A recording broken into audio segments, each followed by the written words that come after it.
नमस्कार दोस्तों, कैसे हैं आप सब। आशा करती हूँ आप सब अच्छे होंगे। आज का हमारा टॉपिक है जीके के टॉप इम्पोर्टेंट क्वेश्चन, जो कि सभी परीक्षाओं के लिए महत्वपूर्ण प्रश्न हैं। आज की इस वीडियो में कवर करेंगे भारत से संबंधित महत्वपूर्ण प्रश्न। तो चलिए स्टार्ट करते हैं वीडियो को। भारत की संविधान सभा ने राष्ट्रीय ध्वज का प्रारूप कब अपनाया था? आपका सही जवाब हो जाएगा ऑप्शन फर्स्ट 22 जुलाई 1947 को। अगला प्रश्न है, भारत में पवन ऊर्जा का सबसे उत्पादक राज्य कौन सा है?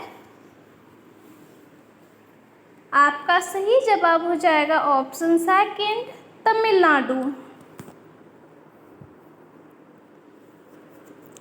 अगला प्रश्न है, भारत का राष्ट्रीय खेल कौन सा है?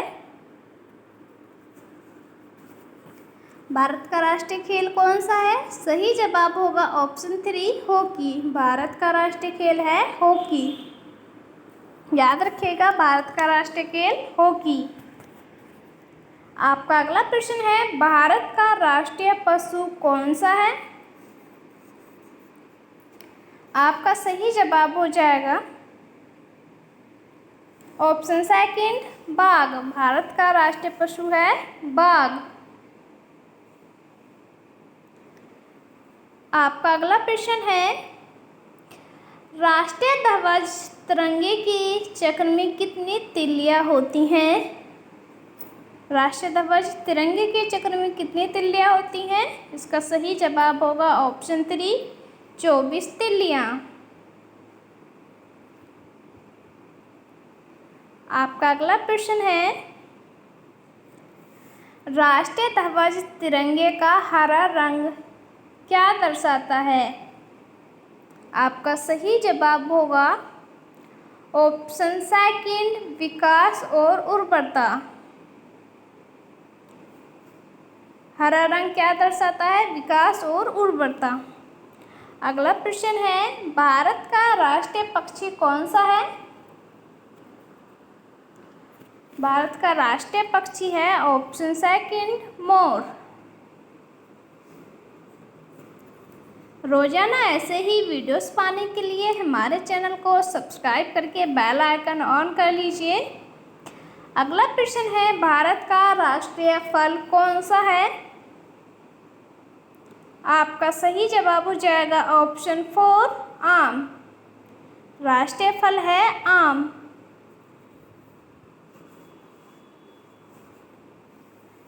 आपका अगला प्रश्न है, भारत का राष्ट्रगान क्या है? भारत का राष्ट्रगान है जन गण मन। भारत का राष्ट्रगान क्या है? जन गण मन। याद रखिएगा, भारत का राष्ट्रगान है जन गण मन। अगला प्रश्न है, भारतीय सिनेमा के जनक कौन थे?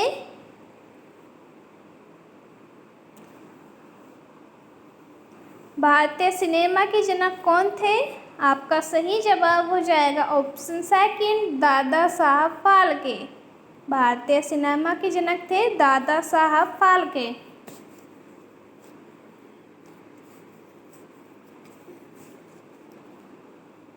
अगला प्रश्न है, गिलोब पर कर्क रेखा भारत के कितने राज्यों से होकर गुजरती है? आपका सही जवाब हो जाएगा ऑप्शन 3 8 राज्यों से।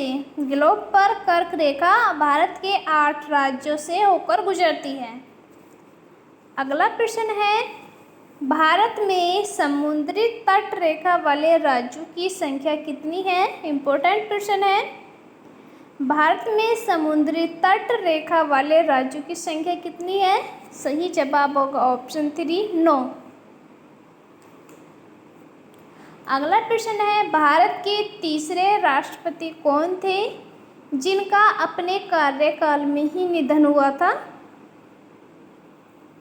आपका सही जवाब होगा option second, doctor Zakir Hussain. Doctor Zakir Hussain थे जिनका अपने कार्यकाल में ही निधन हुआ था। अगला प्रश्न है, भारत में सबसे ऊंचा बांध भाखड़ा किस नदी पर बना है? देखिए इसका सही जवाब होगा ऑप्शन सेकंड, सतलुज नदी। सतलुज नदी पर बना है भारत का सबसे ऊंचा बांध भाखड़ा। अगला प्रश्न है, भारत का कौन सा राज्य शक्कर का कटोरा कहलाता है? आपका सही जवाब हो जाएगा ऑप्शन थ्री, उत्तर प्रदेश। उत्तर प्रदेश राज्य को शक्कर का कटोरा कहा जाता है। अगला प्रश्न है, भारत और चीन के बीच कौन सी सीमा रेखा निर्धारित करने का कार्य करती है? इम्पोर्टेंट क्वेश्चन है, तो उसका सही जवाब हो जाएगा ऑप्शन थ्री, मैकमोहन रेखा। मैकमोहन रेखा भारत और चीन के बीच निर्धारण करने का कार्य करती है। अगला प्रश्न है, भारत एवं पाकिस्तान को विभाजित करने वाली रेखा कौन सी है? ये भी इम्पोर्टेंट प्रश्न है, इसका सही जवाब हो जाएगा ऑप्शन थ्री, रेड क्लिफ रेखा। रेड क्लिफ रेखा है जो भारत और पाकिस्तान को विभाजित करने वाली रेखा है। अगला प्रश्न है, भारत में ऊर्जा का सर्वाधिक महत्वपूर्ण स्रोत है? आपका सही जवाब हो जाएगा ऑप्शन सेकंड, कोयला। अगला प्रश्न है,